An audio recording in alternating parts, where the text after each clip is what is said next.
Hello student, I am Sonam. Welcome back to my YouTube channel Apna Vidyalaya. आज के इस video में हम आप सभी को बताएंगे क्लास 10 गणित का, ठीक है, 2025 का बिल्कुल वायरल पेपर आज की इस वीडियो में बताने वाले।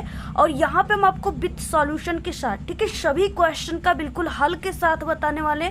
ये आपका जो क्लास 10th मैथ का पेपर है, ये बिल्कुल वायरल पेपर है, ठीक है। और अगर आप लोग इस पेपर को मात्र तैयार कर लेते हो तो आपका इस बार मैथ में पूरे के पूरे 70 में 70 नंबर आएगा। ये मेरी 100% गारंटी, ठीक है। जितने भी स्टूडेंट क्लास 10th के हैं और 1 मार्च का उनका मैथ का पेपर है, उनके लिए वीडियो बहुत ही मोस्ट इंपॉर्टेंट है। जितने स्टूडेंट 1 मार्च से पहले मात्र गणित के इस वायरल पेपर को तैयार कर लेते हैं, ठीक है, उनका पूरा का पूरा 100 में 100 यानी 100% नंबर आने वाले। क्योंकि ये जो पेपर है ये आपका बिल्कुल बोर्ड की तरह पेपर है। और जैसा आपका बोर्ड का पेपर आएगा ना, वैसा ही बिल्कुल सेम ये पेपर है। और ये पेपर वायरल क्यों है? क्योंकि ये 801 HF है, ठीक है। ये पेपर कोड का मैथ का पेपर सबसे, ठीक है, इम्पोर्टेंट है और सबसे ज्यादा जिलों में यही कोड का पेपर आता है। अगर आप लोग 801 HF पेपर को सॉल्व कर लिए, ठीक है, पूरा हम यहाँ पे हल के साथ बताएंगे। अगर आप लोग इसको सॉल्व करके देख लिए तो आप लोग दुनिया के किसी भी मैथ के पेपर को सॉल्व कर सकते हो, ठीक है। क्योंकि इससे ज्यादा इम्पोर्टेंट और इससे ज्यादा टफ पेपर कहीं पर भी नहीं मिलेगा आपको, ठीक है। और सेम ऐसा ही पेपर आपके बोर्ड के पेपर में आता है, ऐसे ही क्वेश्चन आते हैं। जितना क्वेश्चन इस पेपर में ना, जैसे क्वेश्चन है वैसे ही क्वेश्चन आपके बोर्ड एग्जाम में आते हैं। अगर आप सभी लोग इस पेपर को तैयार कर लेते हो तो आप लोग 1 मार्च को, ठीक है, मैथ में बिल्कुल धुआं करके आओगे, बिल्कुल, ठीक है, बिल्कुल आग लगा कर आओगे। यहाँ पे ये पूर्णांक 70 का रहेगा। और जितने स्टूडेंट इसको अभी से तैयार कर रहे हैं वो पूरे के पूरे 70 में 70 छाप कराएंगे, ठीक है। यहाँ पे अनुक्रमांक, यहाँ पे आपको नाम लिखना है। इसमें आपको समय 3 घंटे 15 मिनट का दिया जाएगा। बाकी यहाँ पे कुछ इन्फॉर्मेशन है, ठीक है, यहाँ पे निर्देश है। इसको ये क्या है कि सेम पेपर सभी पेपर में सेम ही होता है। तो यहाँ पे, ठीक है, ये पेपर जो है मैथ का है, तो आप सभी लोग इसको पढ़ लीजिएगा अच्छे तरीके से। बाकी हम क्वेश्चन की तरफ चलते हैं। और सबसे पहले आप लोग वीडियो को लाइक कर दीजिए, चैनल पे नहीं तो सब्सक्राइब कर दीजिए। इस वीडियो को बिना स्किप के पूरा लास्ट तक देखिएगा, ठीक है, तभी आप सभी को ये मैथ का पेपर पूरा समझ में आएगा। पहले देखिए बहुविकल्पी प्रश्न है। देखिए सबसे पहला क्वेश्चन है बहुविकल्पी प्रश्न में कि शांत दशमलव संख्या में व्यक्त हो सकने वाली परिमेय संख्या होगी, ठीक है। यहाँ पे ऑप्शन है पहला 77/210, बी है 129, ठीक है, बटे के 2 का स्क्वायर इंटू 5 की पावर 7 इंटू 7 की पावर 5।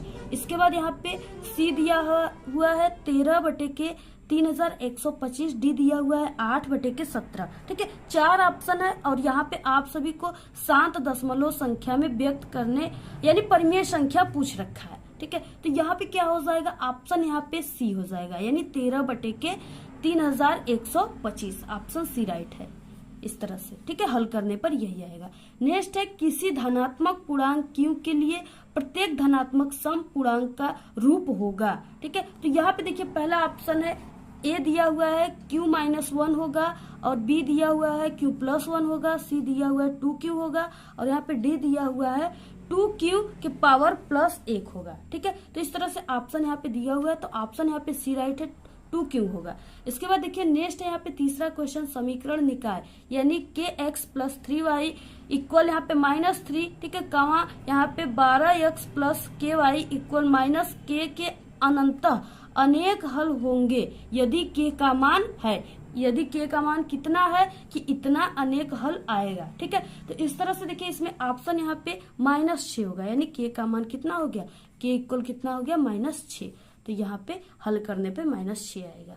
इसके बाद देखिए चौथा क्वेश्चन है समीकरण 3x + 2y इक्वल 10, ठीक है, में यहाँ पे y का मान 5 है और x का मान होगा। इस तरह से क्वेश्चन पूछ रखा है। तो यहाँ पे देखिए x का जो मान होगा यहाँ पे 3 होगा, यानी x इक्वल कितना होगा? 3 होगा। तो यहाँ पे ऑप्शन यहाँ पे डी राइट है। जितना भी आप लोग बहुविकल्पी सही करोगे आपको उतने ही नंबर मिलते जाएंगे। देखिए आप सभी को OMR सीट पे किस तरह से भरना है, ठीक है। तो ये सब आप सभी का पूरा लिखा रहेगा, विषय कोड, प्रश्न पत्र संख्या सब लिखा रहेगा। इसके बाद आप सभी को यहाँ पे प्रश्न पत्र मार्का सीरीज भरना है, यानी इसमें आप सभी को क्या भरना है?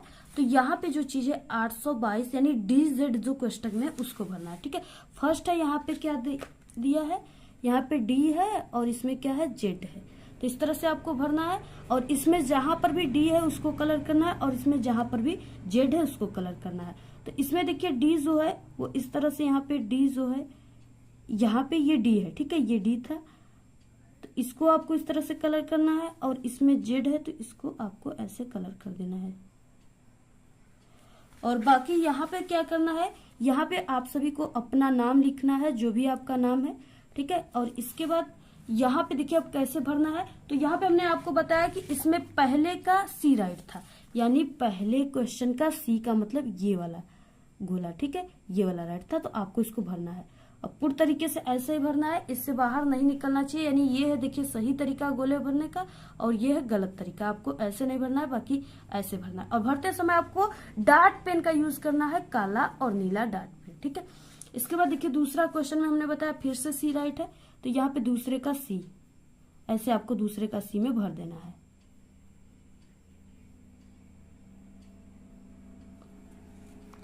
इसके बाद नेक्स्ट है यहाँ पे तीसरा, हमने बताया आप सभी को इसमें डी राइट है, तो यहाँ पे तीसरे का हो जाएगा डी, ठीक है। ऐसे ही आपको गोला पूरा भरना है, क्योंकि ये आप सभी का जो OMR शीट है ये कंप्यूटर से चेक होगा, और अगर आप लोग गोले को सही तरह से नहीं भरोगे तो वो कंप्यूटर नहीं लेगा और आपका यहाँ पे नंबर कट सकता है। और नेक्स्ट है यहाँ पे चौथा में हमने आप सभी को बताया डी राइट है, तो फिर से आपको इसमें चौथे में डी भर देना है, ठीक है। ऐसे आप सभी को भरना है इस तरह से। इसके बाद देखिए नेक्स्ट क्वेश्चन है, यदि समीकरण 6x का square minus bx plus 2 equal 0 विभिक्तकर 1 है, यानी इसका पूरे का विभिक्तकर 1 है, तो b का मान है, b का मान यहाँ पे पूछ रखा है। तो यहाँ पे b का मान क्या होगा, प्लस माइनस 7, तो ऑप्शन यहाँ पे सी राइट है, ठीक है। आप लोग को देखिए इसको काफी अच्छे तरीके से हल करके आप लोग इसको सॉल्व कर लीजिएगा, और नेक्स्ट वीडियो में हम इसको पूरा हल करके भी लाएंगे यहाँ पे बहुविकल्पी क्वेश्चन को। बाकी जो हम आप सभी को यानी क्वेश्चन बताएंगे सभी का पूरा सॉल्व करके इसी वीडियो में आपको बताएंगे, ठीक है। तो आप लोग देखिए वीडियो को बिना स्किप के देखिएगा। नेक्स्ट है छठवां, द्विघात समीकरण यानी 2x square minus 4x plus 1 equal 0 के मूल है, यहाँ पे मूल पूछ रखा है। देखिए ऐसे ही क्वेश्चन आपके पेपर में आते हैं ज्यादातर, तो यहाँ पे देखिए इसका जो यहाँ पे मूल पूछ रखा है तो वो वास्तविक और भिन्न होगा, ऑप्शन बी राइट है। नेक्स्ट क्वेश्चन है सातवां, यदि त्रिभुज ABC में AB इक्वल 5 सेमी है, ठीक है, और BC इक्वल यहाँ पे 5√3 सेमी है, और AC इक्वल 10 सेमी है, तब कोण B का मान है, कोण B का मान पूछ रखा है, तब कोण B का मान क्या हो जाएगा, यहाँ पे ऑप्शन सी 90 अंश हो जाएगा इस तरह से। नेक्स्ट है यहाँ पे आठवां, त्रिभुज ABC में AB इक्वल 6√3 सेमी और AC इक्वल 12 सेमी और BC इक्वल 6 सेमी, तब कोण BC इक्वल 6 सेमी, तब कोण B का मान है, यानी कोण B का मान यहाँ पे पूछ रखा है, तो इस तरह से इसमें कोण B का मान क्या हो जाएगा, इसमें भी 90 अंश हो जाएगा, ऑप्शन सी राइट है। नेक्स्ट यहाँ पे 9वां क्वेश्चन, बिंदुओं A, ठीक है, इन ब्रैकेट -4, 2 इन ब्रैकेट बंद तथा B यहाँ पे इन ब्रैकेट 5, 6 को जोड़ने वाले रेखाखंड का मध्य बिंदु यहाँ पे P in bracket A/8, 4 in bracket बंद है, A का मान है, A का मान यहाँ पे पूछ रखा है, तो यहाँ पे A का मान कितना हो जाएगा, तो यहाँ पे 4 हो जाएगा, ठीक है, A का मान 4 रखा जाएगा। हाँ क्वेश्चन है यहाँ पे क्या दिया हुआ है, बिंदुओं इन ब्रैकेट साइन थीटा, ठीक है, कामा यहाँ पे साइन थीटा, और यहाँ पे in bracket cos theta, comma minus cos theta के बीच की दूरी है, यहाँ पे बीच की दूरी पूछ रखा है, तो यहाँ पे √2 होगा, ऑप्शन यहाँ पे फर्स्ट राइट है। 11 क्वेश्चन है, यदि cosec A equal sec A, ठीक है, यहाँ पे 0 अंश है, अब यहाँ पे देखिए लेस देन A, ठीक है, लेस देन 90 अंश, तो कोण A बराबर है, कोण A किसके बराबर है, तो यहाँ पे कोण A 45 अंश के बराबर है, ऑप्शन यहाँ पे सी राइट है। 12 क्वेश्चन है, देखिए सभी क्वेश्चन वायरल है, बिल्कुल बहुत ही इंपॉर्टेंट है। 12 क्वेश्चन है यहाँ पे 1 माइनस 10 स्क्वायर, ठीक है, 45 अंश बटे के 1 प्लस 10 स्क्वायर 45 अंश का मान है, ठीक है, तो यहाँ पे क्या हो जाएगा, कॉस 90 अंश इसका मान होगा। क्वेश्चन है, एक घड़ी की मिनट की सुई 8 सेमी लंबी है, 5 मिनट में ठीक है, मिनट की सुई द्वारा बनाए गए त्रिज्य खंड क्षेत्रफल होगा, यानी त्रिज्य खंड का क्षेत्रफल होगा। कितना होगा? तो यहाँ पे देखिए त्रिज्य, यानी यहाँ पे पूछ रखा है, यहाँ पे वृत्त की त्रिज्य क्षेत्रफल यहाँ पे आएगा, क्योंकि जो घड़ी की सुई होती है वो वृत्ताकार में ही घूमती है। तो इस तरह से यहाँ पे क्या हो जाएगा? ऑप्शन यहाँ पे बी राइट है। ठीक है, ऑप्शन बी, यानी पाई आर स्क्वायर, ये क्या है? ये वृत्त के क्षेत्रफल का सूत्र होता है। तो यहाँ पे पाई आर स्क्वायर बटे के 12 हो जाएगा। ठीक है, इसके बाद नेक्स्ट है क्वेश्चन यहाँ पे 14 त्रिज्या 10.5 सेमी और 60 अंश त्रिज्य खंड कोण वाले त्रिज्य खंड की परिमाप है। यहाँ पे परिमाप पूछ रखा है। ठीक है, तो यहाँ पे हो जाएगा 11 सेमी। 11 सेमी ऑप्शन यहाँ पे डी राइट है। ठीक है, हल करने पर इतना आएगा। नेक्स्ट है 15 12 सेमी त्रिज्या वाले एक वृत्त के अंतर्गत खींचे जा सकने वाले सबसे बड़े वर्ग का क्षेत्रफल है। तो यहाँ पे ऑप्शन सी, यानी 288 सेमी का स्क्वायर, ऑप्शन सी राइट है। नेक्स्ट है 16 यदि 10 सेमी कोर के घनाकार लकड़ी के टुकड़े से काटकर अधिकतम आयतन का एक शंकु बनाए, ठीक है, तो शंकु का आयतन होगा। तो शंकु का आयतन होगा, तो यहाँ पे शंकु का आयतन हो जाएगा कितना? यहाँ पे 261.9 घन सेमी होगा। ऑप्शन सी राइट है। देखिए नेक्स्ट क्वेश्चन है 17 एक बेलन और शंकु की ऊंचाइयां बराबर है। दोनों बेलन और शंकु की ऊंचाई क्या है? बराबर है, और आधार की त्रिज्याएं बराबर है। उनके आयतनों का अनुपात होगा। उनके आयतन का अनुपात क्या होगा? जब यहाँ पे आपस में ये दोनों बराबर हैं, तो इसके जो आयतन है उसकी यहाँ पे क्या पूछ रखा है? आयतन का अनुपात पूछ रखा है। ठीक है, तो यहाँ पे हो जाएगा 3:1 हो जाएगा। ऑप्शन बी राइट है। 18 क्वेश्चन है यदि किसी शंकु की तिर्यक ऊंचाई 5 सेमी तथा शंकु की त्रिज्या यानी आर इक्वल कितना दिया हुआ है? 3 सेमी हो, तो शंकु की ऊर्ध्वाधर ऊंचाई, यानी यहाँ पे ऊर्ध्वाधर पूछ रखा है। ठीक है, ऊंचाई होगा कितना होगा? तो यहाँ पे 4 सेमी होगा। ऑप्शन यहाँ पे ए राइट है। नेक्स्ट है 19 क्वेश्चन 1 से 10 तक की धनात्मक सम संख्याओं का समांतर माध्य होगा। ठीक है, तो यहाँ पे कितना होगा? 4 होगा। ऑप्शन यहाँ पे बी राइट है। नेक्स्ट है 20 क्वेश्चन निम्नलिखित आंकड़ों का बहुलक होगा। यहाँ पे क्या पूछ रखा है? बहुलक पूछ रखा है। ठीक है, तो इनके आंकड़ों का जो बहुलक होगा वो यहाँ पे 25 होगा। ऑप्शन यहाँ पे बी राइट है। देखिए इसके बाद आ गया यहाँ पे, देखिए खंड ब यानी 21 क्वेश्चन है। सभी खंड आप सभी को करना है। इसमें पहला क्वेश्चन दिया हुआ है सिद्ध कीजिए कि एक त्रिभुज की एक भुजा के मध्य बिंदु से होकर दूसरी भुजा के समांतर खींची गई रेखा तीसरी भुजा का समद्विभाजित करती है। ठीक है, और ये 2 नंबर वाले क्वेश्चन है। इसमें आप सभी को किस तरह से इसको हल करना है, चलिए हम आप सभी को पूरा का पूरा हल करके इसका आंसर लाकर आपको काफी अच्छे से समझाकर बताते हैं। तो यहाँ पे देखिए हल क्या हो जाएगा। ठीक है, तो सबसे पहले देखिए एक त्रिभुज है। एक त्रिभुज बोला था क्वेश्चन में, तो सबसे पहले एक त्रिभुज है।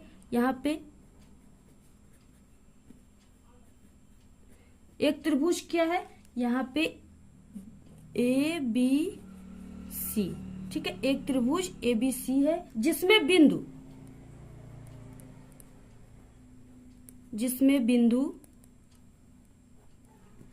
क्या है? यहाँ पे डी कामा ए बी। ठीक है, डी कामा ए बी का मध्य बिंदु है तथा बिंदु डी से एक रेखा खींची जो बीसी के समांतर है। वो रेखा बिंदु ई पर एसी रेखा को प्रतिच्छेद करती है। ठीक है, तो हम आपको सबसे पहले लिख लेते हैं, इसके बाद आपको समझाएंगे।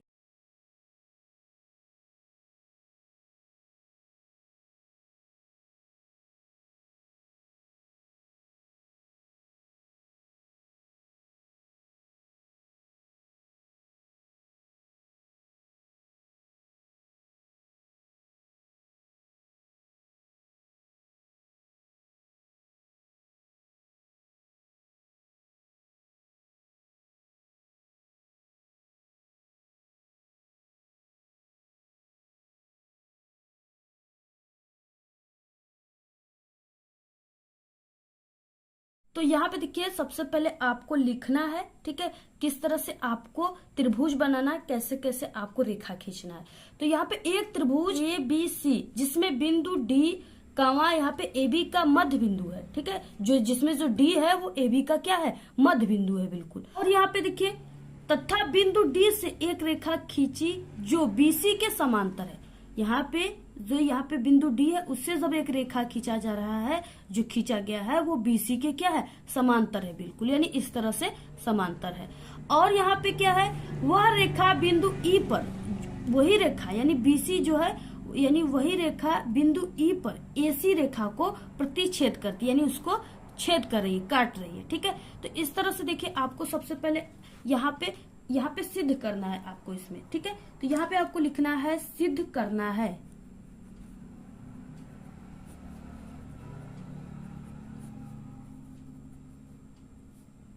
तो यहाँ पे आपको क्या सिद्ध करना है, तो इस तरह से देखिए बिंदु ई रेखा एसी का मध्य बिंदु है, यही आपको सिद्ध करना है।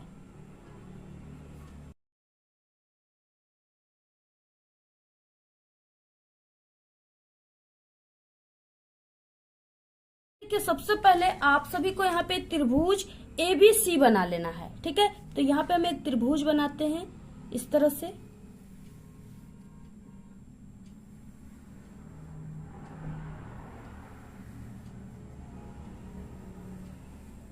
तो यहाँ पे ये त्रिभुज है, ठीक है। यहाँ पे ये त्रिभुज क्या है, ए बी सी है। तो यहाँ पे आप सभी को ए लिखना है, यहाँ पे बी लिखना है और यहाँ पे सी लिखना है।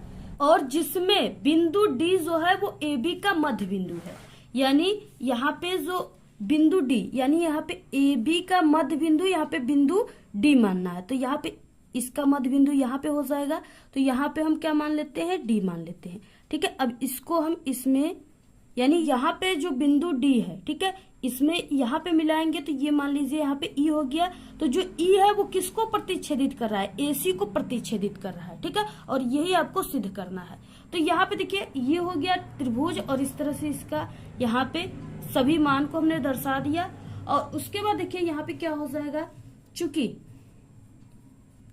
जो यहाँ पे डी कमा ए बी का मध्य बिंदु,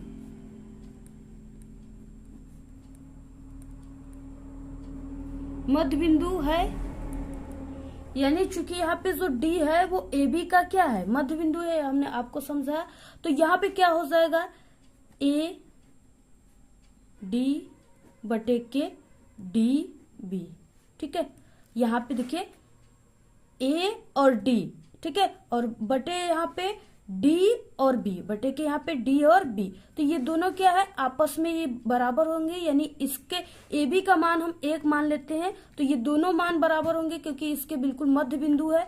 तो यहाँ पे इसका भी मान, यानी यहाँ पे डी बी का मान भी हो जाएगा 1, तो यहाँ पे 1 हो जाएगा इस तरह से। और यहाँ पे देखिए अब क्या हो जाएगा, यहाँ पे और यहाँ पे डी ई, जो डी है यानी यहाँ पे डी और ई है, ठीक है, ये समांतर है, किसके है, बी सी के। डी ई जो है ये इसके क्या है, इसके समांतर है बिल्कुल। तो यहाँ पे डी ई और यहाँ पे समांतर बी सी हो जाएगा, ठीक है। तो यहाँ पे बी और सी हो तो यहाँ पे क्या हो जाएगा, ए डी बटे के यहाँ पे डी बी, ठीक है, और यहाँ पे ए ई बटे के ई सी, ठीक है। यहाँ पे थेल्स प्रमेय से ये लग रहा है। अब यहाँ पे देखिए क्या हो जाएगा, यहाँ पे ए डी और बटे के यहाँ पे डी बी, ए डी बटे के डी बी में यहाँ पे क्या है, बराबर इसकी क्या है, 1/1 है, ठीक है। तो यहाँ पे हम इसके प्लेस पे 1/1 रखेंगे। तो यहाँ पे जब हम रखेंगे तो क्या हो जाएगा, 1/1 और यहाँ पे ए ई बटे के ई सी। अब देखिए यहाँ पे क्या हो जाएगा, इसका तिर्यक का गुणा हो जाएगा, यानी इस तरह से ऊपर नीचे। तो यहाँ पे ए ई, ए का इसमें होगा 1 में, तो ए ई ही आएगा। तो यहाँ पे ए और ई, ठीक है, बराबर यहाँ पे ई सी का 1 में होगा, तो यहाँ पे ई और सी आएगा, ठीक है, इस तरह से। तो यानी यहाँ पे ए ई इक्वल ई सी है, ठीक है। तो अतः यहाँ पे डी ई रेखा जो है वो तीसरी भुजा, अर्थात तीसरी भुजा यहाँ पे क्या है, यहाँ पे जो डी ई रेखा है और ये क्या करेगा, तीसरी भुजा, यानी यहाँ पे ए और सी, तीसरी भुजा ए और सी को क्या करेगा, समद्विभाजित करेगा, यानी दो भागों में बांटेगा। तो यहाँ पे देखिए डी रेखा जो है वो ए और सी रेखा को क्या कर रहा है, यहाँ से दो भागों में बांट रहा है। ठीक है, तो इस तरह से आप सभी को इसको सिद्ध करना था। ये क्या है, बिल्कुल इति सिद्धम है। इसी तरह से आपको इसको हल करना है। इसके बाद देखिए नेक्स्ट क्वेश्चन है 21 का ख, द्विघात समीकरण ज्ञात कीजिए जिसके मूल यहाँ पे 3 और 1/3 हो। ठीक है, ये भी 2 नंबर का क्वेश्चन है। तो चलिए यहाँ पे हम आपको सॉल्व करके बताते हैं किस तरह से ये सॉल्व होगा क्वेश्चन। सबसे पहले देखिए आप सभी को हल करना है इसको। ठीक है, अब यहाँ पे देखिए यहाँ पे मूल क्या दिया हुआ है, तो यहाँ पे इस क्वेश्चन में मूल दिया हुआ है 3 और 1/3 हो। तो इसको आपको इस तरह से लिखना है, यानी यहाँ पे योग पूछ रखा है, यानी आपको इसमें जोड़कर लिखना है। ठीक है, तो यहाँ पे हो जाएगा मूलों का योग, मूलों का योग कितना है यहाँ पे, तो हमने आप सभी को बताया यहाँ पे मूलों का योग जो है वो 3 + 1/3 यहाँ पे 3 है। ठीक है, अब यहाँ पे भिन्नों का जोड़ और गुणा आ गया। ठीक है, यानी यहाँ पे तिर्यक का आप सभी को इसमें गुणा करना है।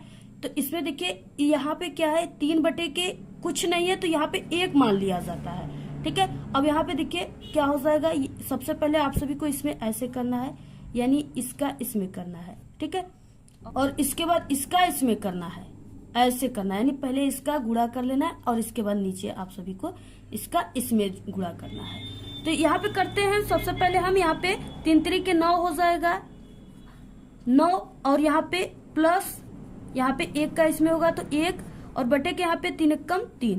ठीक है, तो यहाँ पे कितना हो जाएगा, ये यहाँ पे 10/3 हो जाएगा, ये जुड़ जाएगा। ठीक है, अब यहाँ पे देखिए ये क्या हो गया, मूलों का योग निकल कर आ गया। मूलों का योग जो है वो कितना आ गया, यहाँ पे 10/3 आ गया। उसके बाद मूलों का गुणनफल क्या होगा। ठीक है, मूलों का गुणनफल पूछ रखा है, तो आप सभी को यहाँ पे लिखना है मूलों का गुणनफल।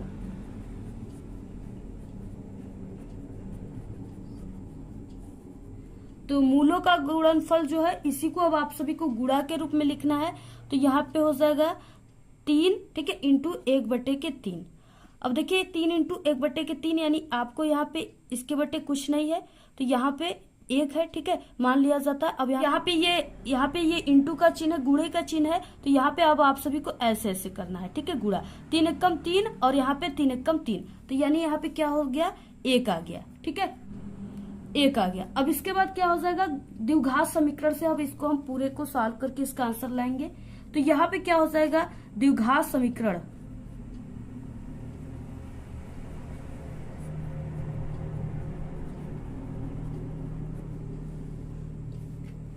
द्विघात समीकरण क्या हो जाएगा, x² माइनस यहाँ पे मूलों का योग। ठीक है, मूलों का योग, यहाँ पे इस कोष्टक को बंद करके x + मूलों का गुणनफल।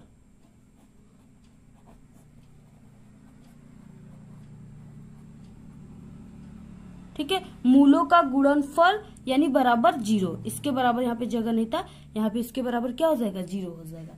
अब देखिए इसी सूत्र पर आप सभी को जो भी मान यहाँ पे निकला है उसको रखना है। ठीक है, रखते हैं और देखते हैं कितना यहाँ पे आंसर आता है। तो यहाँ पे देखिए x² का मान नहीं दिया हुआ है, तो आपको यहाँ पे x² और यहाँ पे माइनस मूलों का योग। मूलों का योग हमने यहाँ पे कितना निकाला है, मूलों का योग जो है वो हमारा यहाँ पे 10/3 है। तो आपको यहाँ पे रखना है मूलों का योग को यहाँ पे 10/3। ठीक है, और यहाँ पे क्या है, यक्स है, तो इस तरह से आप सभी को यक्स रखना है। और प्लस यहाँ पे क्या है, मूलों का गुणनफल। मूलों का जो गुणनफल आया है यहाँ पे 1 आया, मूलों का गुणनफल। ठीक है, तो आपको 1 रखना है, और इक्वल यहाँ पे क्या हो जाएगा, 0 हो जाएगा। मूलों का गुणनफल इक्वल यहाँ पे 0। ठीक है, इस तरह से। अब देखिए आपको इसको कैसे सॉल्व करना है। तो यहाँ पे देखिए x² माइनस यहाँ पे ब्रैकेट को हटा देना है। ठीक है, ब्रैकेट नहीं लगेगा, तो यहाँ पे -10/3 x प्लस यहाँ पे 1। ठीक है, इक्वल यहाँ पे 0। अब देखिए आप सभी को यहाँ पे इसमें क्या करना है, तिर्यक का यहाँ पे आपको गुणा करना है। तो यहाँ पे देखिए 1/के कुछ नहीं है, तो यहाँ पे 1/1 रखा जाता है।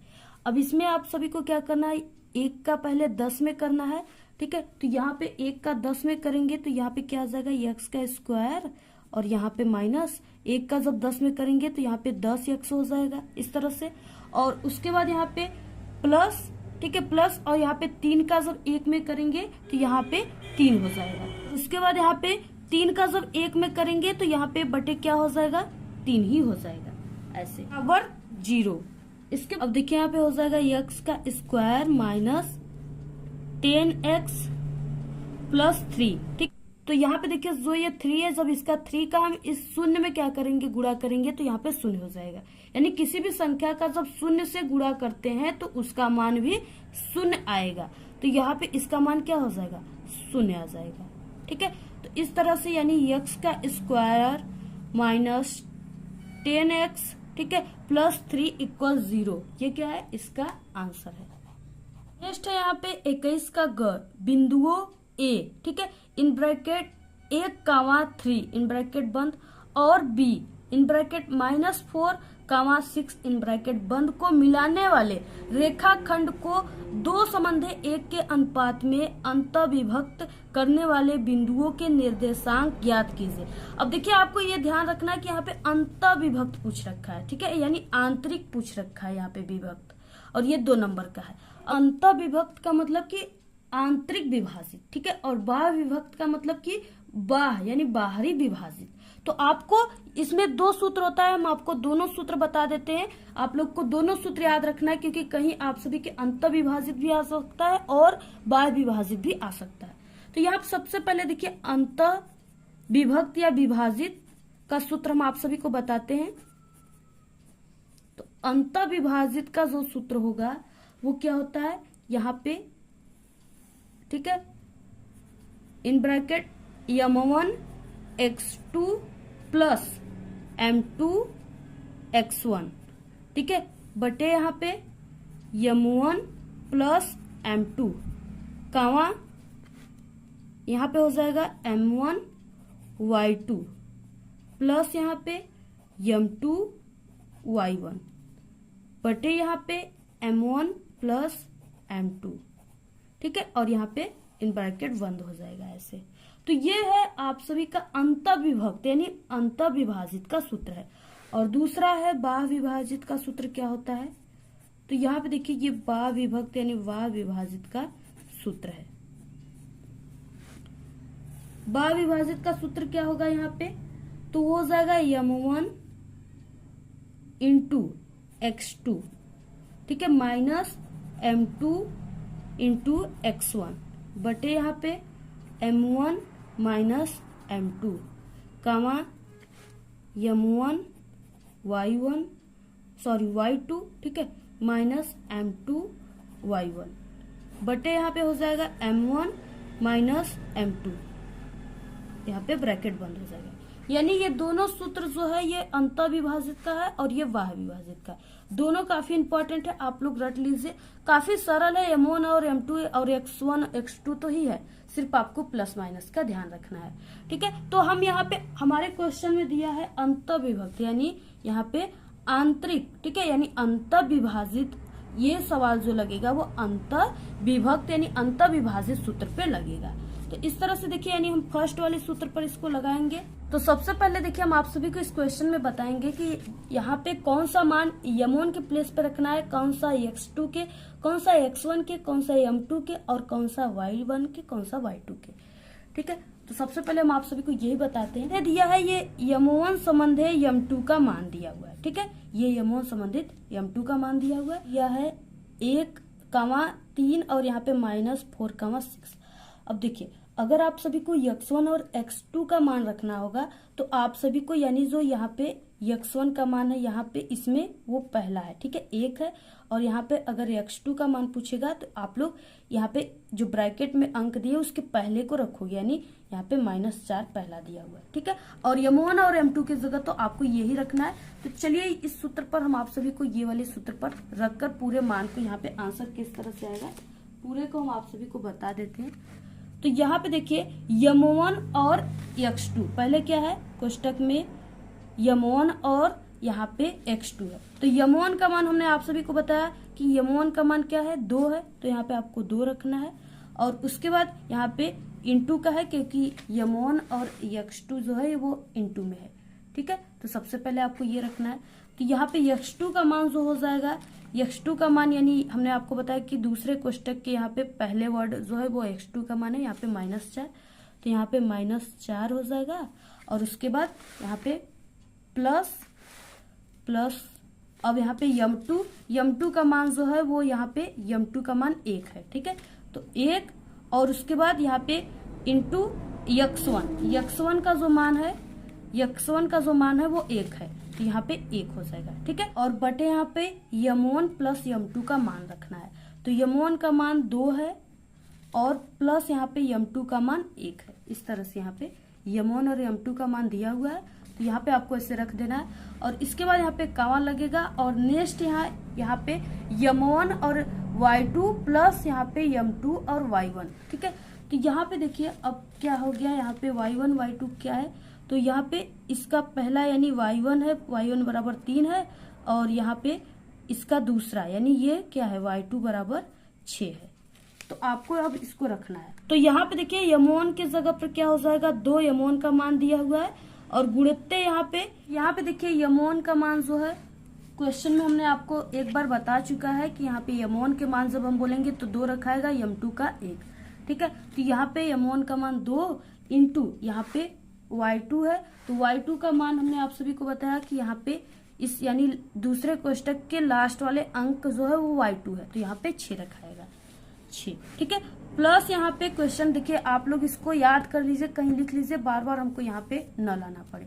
तो यहाँ पे यम2 और यहाँ पे y1, तो यम2 का मान 1 दिया था और क्वेश्चन में, और यहाँ पे जो y1 है उसका मान यहाँ पे दिया है 3 दिया है, ठीक है। तो यहाँ पे 3 हो जाएगा, बटे के यहाँ पे हो जाएगा यम1 प्लस यम2। यम1 का मान दिया है 2 और प्लस यम2 का मान दिया हुआ है 1, और इस तरह से यहाँ पे बंद हो जाएगा पैकेट, ठीक है।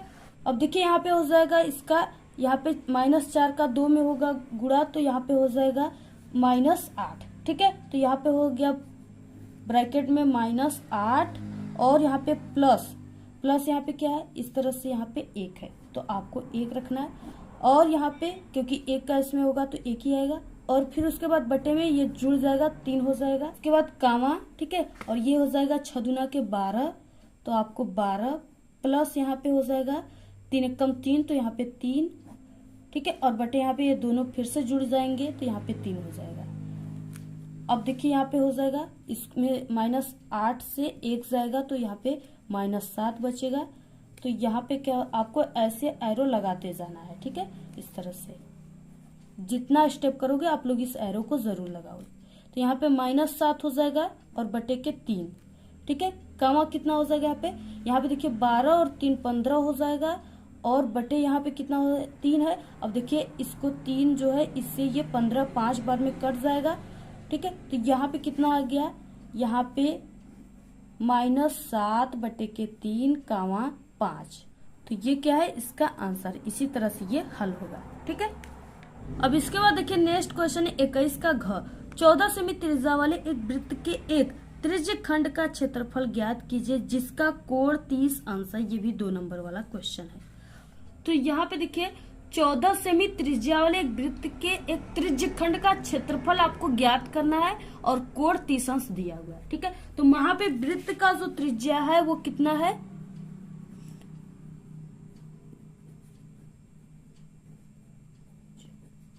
ठीक है। वृत्त की त्रिज्या यहाँ पे, वृत्त की त्रिज्या यानी त्रिज्या को r से शो करते हैं, तो r बराबर 14 सेमी दिया हुआ है। और इसके बाद यहाँ पे कोण जो है वो यहाँ पे 30 अंश दिया हुआ है, ठीक है। अब देखिए त्रिज्य खंड का जो क्षेत्रफल है वो कितना हो जाएगा, तो यहाँ पे आपको लिखना है त्रिज्य खंड का क्षेत्रफल।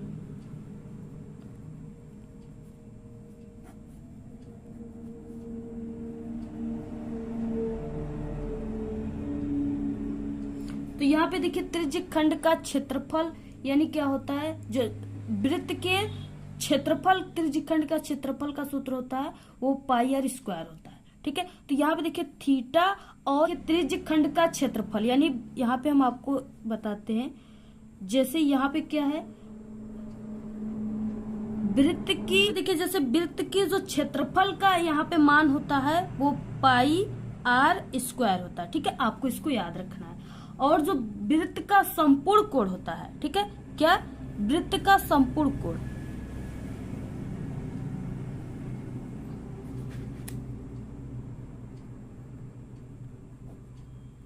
कोण होता है वो 360 अंश होता है। इसको भी आपको याद रखना है, ठीक है। वृत्त का संपूर्ण कोण 360 होता है और वृत्त के क्षेत्रफल का जो मान होता है वो पाई आर स्क्वायर होता है। तो यहाँ पे देखिए त्रिज्य खंड का क्षेत्रफल, यानी कि जो दिया है यहाँ पे कोण थीटा, और इसके बाद संपूर्ण वृत्त का यहाँ पे कोण, संपूर्ण वृत्त का जो कोण होता है वो 360 अंश होता है, और इंटू यहाँ पे पाई आर स्क्वायर। और चूंकि आप लोग पाई का मान जानते ही हो, पाई का मान होता है 22/7 होता है, ठीक है, पाई का मान। अब यहाँ पे देखिए क्या हो जाएगा, यहाँ पे त्रिज्य खंड का क्षेत्रफल हो जाएगा, यहाँ पे जो थीटा है इसका मान दिया हुआ है क्वेश्चन में 30 अंश, तो यहाँ पे आपको लिखना है 30 अंश, और बटे के यहाँ पे 360 अंश, ठीक है, 360 अंश हो गया, और इंटू यहाँ पे देखिए 22/7, तो 22/7 हो गया, और इंटू यहाँ पे देखिए आर स्क्वायर, आर स्क्वायर का मतलब यहाँ पे आर का मान दिया हुआ है 14 सेमी, और इसका मान यानी 2 बार रखना है, आर का स्क्वायर दिया, ठीक है, तो 14 × 14, यहाँ पे देखिए 30, ठीक है, 30 से कम 30, देखिए यहाँ पे जो 30 है, ठीक है, इस 30 को यानी यहाँ पे जो है इसको एक बार में काटेगा, ठीक है, तो 1 हो गया, और उसके बाद 1, और यहाँ पे कितना बचा, यहाँ पे जब 30 को काट दिया 30 से, तो यहाँ पे 6 बचा और 0 यानी 60 बचा। अब देखिए ये 30 यहाँ पे 60 को कितने बार में काटेगा, 2 बार, तो यहाँ पे 1/, कितना हो जाएगा 12, और इसके बाद 1/12 हो गया, यहाँ पे 1/12 इंटू यहाँ पे जो यहाँ पे 22 है, वो यहाँ पे 22, और यहाँ पे ये 7 है, इसको 1/14 को काट देगा, ठीक है, यहाँ पे इसको 2 बार में काटेगा, 7 दूना के 14, तो यहाँ पे हो जाएगा 2 इंटू फिर से 14, इस तरह से, ठीक है। अब यहाँ पे देखिए 2 × 1 = 2, 2 × 6 = 12, तो यहाँ पे ये, फिर उसके बाद देखिए यहाँ पे ये 22 जो है वो 2 से 11 बार में कटेगा, तो यहाँ पे ये कट गया, और इसके बाद यहाँ पे यानी 2 × 1 = 2, 2 × 1 = 2, और यहाँ पे 2 × 3 = 6, ठीक है। तो यहाँ पे देखिए अब क्या क्या बचा उसको यहाँ पे बिल्कुल क्लियर लिख देते हैं, तो यहाँ पे हो जाएगा 11 के यहाँ पे 3 और इंटू यहाँ पे 14, ठीक है, क्या हो जाएगा 14 × 1 = 14, तो 14 का 4 हो जाएगा, फिर उसके बाद 14 का इसमें पढ़ेंगे, फिर 14, और एक हासिल 14 का हो जाएगा यहाँ पे 15, तो इस तरह से हो जाएगा 154 और बटे के 3, ठीक है। अब इसका इसमें भाग दे दोगे तो यहाँ पे हो जाएगा 3 × 5 = 15 हो जाएगा, ठीक है, और इसके बाद 3 × 5 = 15 हो गया, इसके बाद यहाँ पे 4 है, 4 3 का 4 में 1 बार जाएगा, इसके बाद यहाँ पे एक 0 बढ़ा हो गया, और यहाँ पे एक दशमलव बढ़ेगा, ठीक है, और फिर से यहाँ पे कितना हो गया 10 हो गया, और 3 का 10 में कितने बार भाग जाएगा, तो 3 × 3 = 9, यानी कि 3 बार जाएगा, ठीक है। फिर से वहां पे दशमलव यहाँ पे बढ़े, 3 अंक तक 0 बढ़ेगा, फिर से वहां 10 हो जाएगा, फिर से यहाँ पे 3 बार जाएगा, तो यहाँ पे कितना आंसर हो गया, यहाँ पे इसका आंसर हो गया, तो यहाँ पे त्रिज्य खंड का क्षेत्रफल पूछ रखा था, तो यहाँ पे कितना आ गया, त्रिज्य खंड का जो क्षेत्रफल है वो यहाँ पे 51.33 वर्ग सेमी होगा, ठीक है। इसका मात्रक जो होता है वो क्या होता है, 51.33 वर्ग सेमी, इसका आंसर है, ठीक है, ये क्षेत्रफल निकला हुआ है।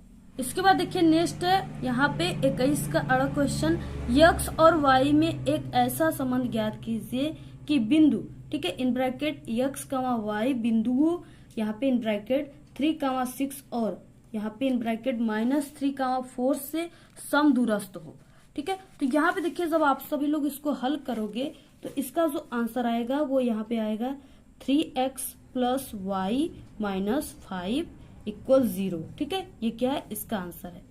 तो आप लोग इसी हिसाब से इसको हल कर लीजिएगा और आंसर को मिला लीजिएगा, ठीक है।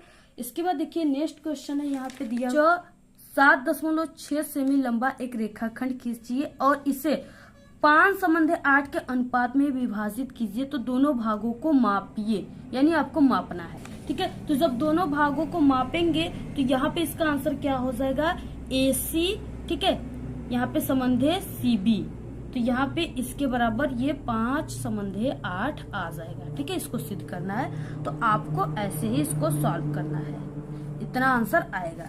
आंसर सिर्फ हम आपको बता रहे हैं, आप लोग इसको अच्छे से अपने से सॉल्व करोगे तो ये क्वेश्चन आप लोग ठीक है नहीं भूलोगे, आप लोग एग्जाम में भी अच्छे से इसको सॉल्व कर लोगे। नेक्स्ट है 22 क्वेश्चन है, निम्नलिखित में से किन्हीं 5 खंडों को हल कीजिए। ये 5 खंडों को हल करना, ये 4 नंबर वाला क्वेश्चन आ गया यहाँ से। पहला यहाँ पे सिद्ध कीजिए 1 + 10 का स्क्वायर A, ठीक है, और यहाँ पे बटे 1 + cot का स्क्वायर A इक्वल यहाँ पे इन ब्रैकेट 1 - 10A, ठीक है, बटे यहाँ पे 1 - cot A का पूरे का होल स्क्वायर। इस तरह से दिया हुआ है, इसको आपको सिद्ध करना है।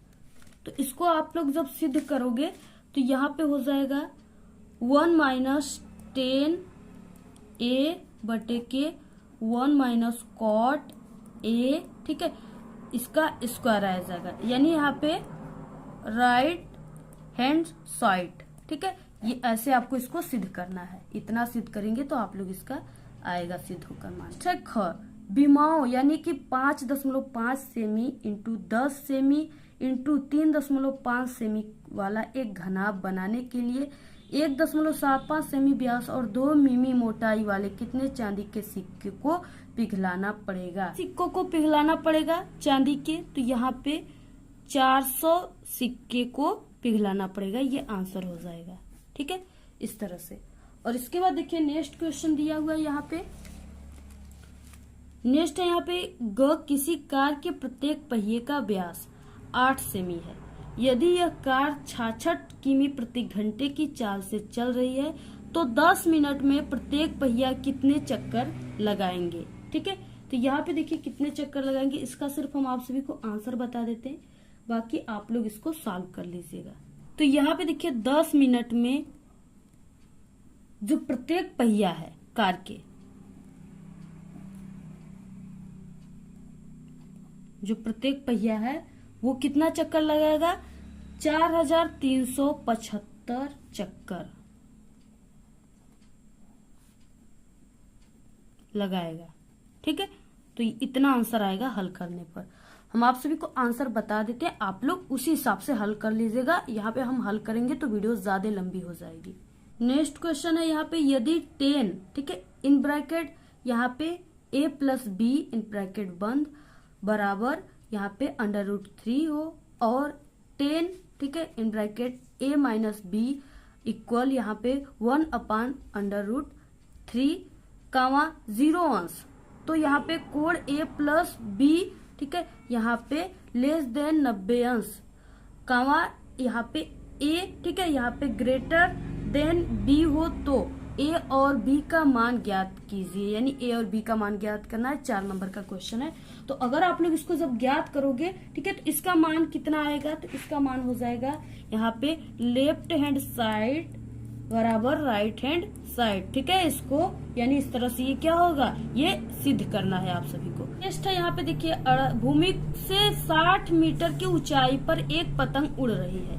पतंग में लगी डोरी को अस्थायी रूप से भूमि के एक बिंदु से बांध दिया गया है। भूमि के साथ डोरी का झुकाव 60 अंश है।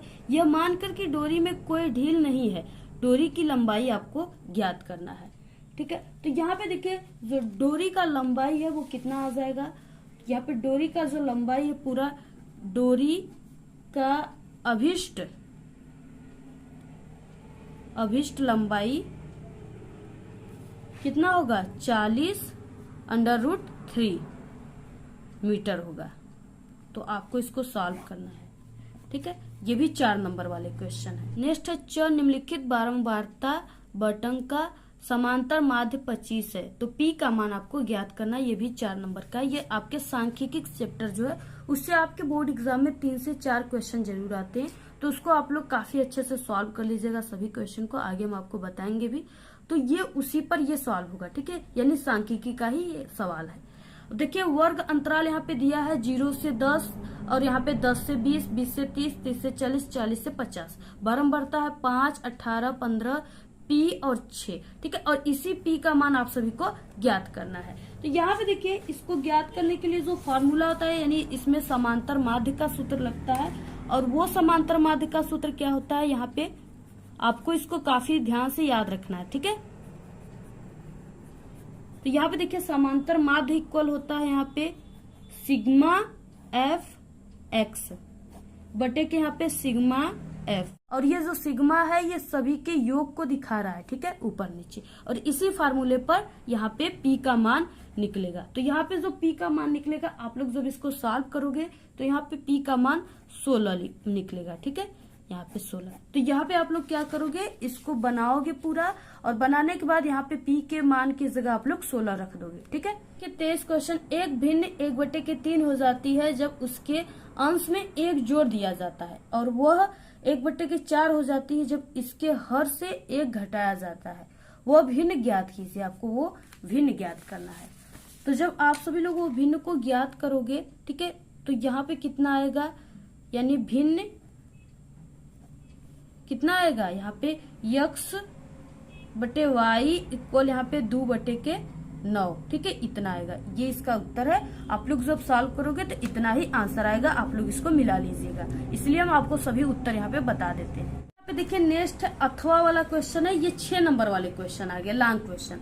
आप लोग को यहाँ पे आप लोग को 23 के 2 क्वेश्चन रहेंगे, एक ये रहेगा, एक अथवा वाला है। आप लोग को दोनों में से किसी एक को ही करना है। देखिए एक क्लास टेस्ट में शेफाली के गणित और अंग्रेजी में प्राप्त किए गए अंकों का योग 30 है। यदि उसको गणित में 2 अंक अधिक और अंग्रेजी में 3 अंक कम मिले होते हैं तो उसके अंकों का गुणनफल 210 होता। उसके द्वारा दोनों विषयों में प्राप्त किए गए अंक ज्ञात कीजिए। ये भी 6 नंबर का है, ठीक है।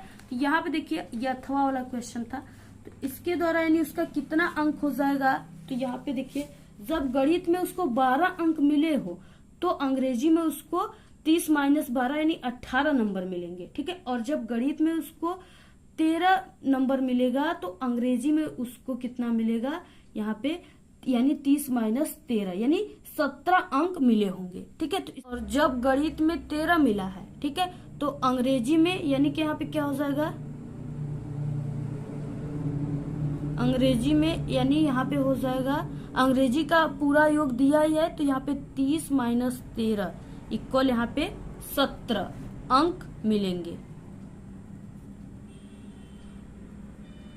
ठीक है। इस तरह से आपको इसको पूरा सॉल्व करना है, ऐसे इसका आंसर आएगा। इस क्वेश्चन, एक वायुयान का जमीन पर स्थित किसी बिंदु ए से उन्नयन कोण 60 अंश हो तो यहाँ पे 15 सेकेंड उड़ने के बाद उन्नयन कोण बदलकर 30 अंश हो जाता है। यदि वायुमान, ठीक है, यानी 1500 √3 मीटर की एक निश्चित ऊंचाई पर उड़ रहा हो तो उसकी चाल किमी प्रति घंटा आप सभी को ज्ञात करना है। यहाँ पे इसका आंसर हो जाएगा, यानी 24 का जो आंसर हो जाएगा यहाँ पे 720 किमी प्रति घंटा, ये इसका आंसर हो जाएगा, ठीक है। यही आंसर आप लोग सॉल्व करोगे तो आएगा। नेक्स्ट है इसके बाद अथवा वाला क्वेश्चन, और सभी 6 नंबर वाले क्वेश्चन है। निम्नलिखित आंकड़ों यानी 225 बिजली उपकरणों के प्रेक्षित जीवन काल घंटों में आपको सूचना देते हैं। तो यहाँ पे आपको जीवन काल घंटों में दिया हुआ है, यानी 0 से 20, 20 से 40, 40 से 60, 60 से 80 और 80 से 100, 100 से 120, ठीक है, दिया हुआ है। और बारंबारता भी 10, 35, 52, 61, ठीक है, 38, 29 इस तरह से दिया है। आप सभी को उपकरणों का बहुलक यानी आपको जीवन काल इसका ज्ञात करना है। अब देखिए जब आप लोग इसका जीवन काल ज्ञात करोगे तो यहाँ पे यानी आएगा कि उपकरणों का बहुलक जीवन काल जो है वो कितना निकलेगा। उपकरणों का बहुलक जीवन काल 65.625 घंटे निकलेगा, ठीक है, होगा। ये क्या है, उपकरणों का बहुलक जीवन काल। तो इस तरह से आपको लिखकर ये मान लिख लेना। नेक्स्ट क्वेश्चन है यहाँ पे 25, रेखीय युगपत समीकरण 4x - 5y + 10 इक्वल यहाँ पे 10 तथा 2x प्लस वाई इक्वल 6 का ग्राफ खींचकर हल कीजिए कि इन रेखाओं तथा यक्ष अक्ष से बने त्रिभुज के शीर्षों के निर्देशांक ज्ञात कीजिए। ठीक है, ये भी 6 नंबर का है। तो यहाँ पे देखिए 25 का आंसर हो जाएगा दोनों रेखाओं का हल यक्ष बराबर 1 और यहाँ पे y इक्वल 4 है।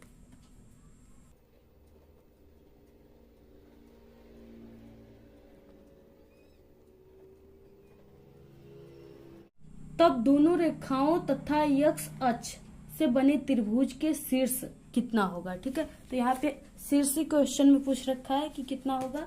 तो यहाँ पे आपको लिखना है दोनों रेखाओं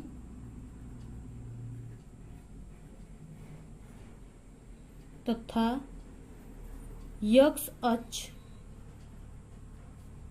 से बने त्रिभुज के शीर्ष है। ठीक है, जो शीर्ष है वो कितना है, तो यहाँ पे a इन ब्रैकेट 1,4, ठीक है, और यहाँ पे b इन ब्रैकेट -4,0, ठीक है, और जो c है वो कितना है 3,0 है।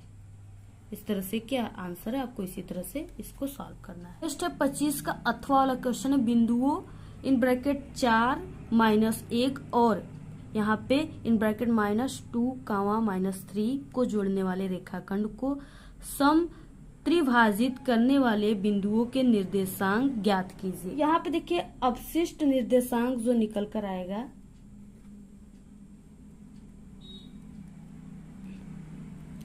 वो कितना हो जाएगा, तो यहाँ पे तो जो इसका निर्देशांक आएगा, ठीक है, वो 2,5/3 और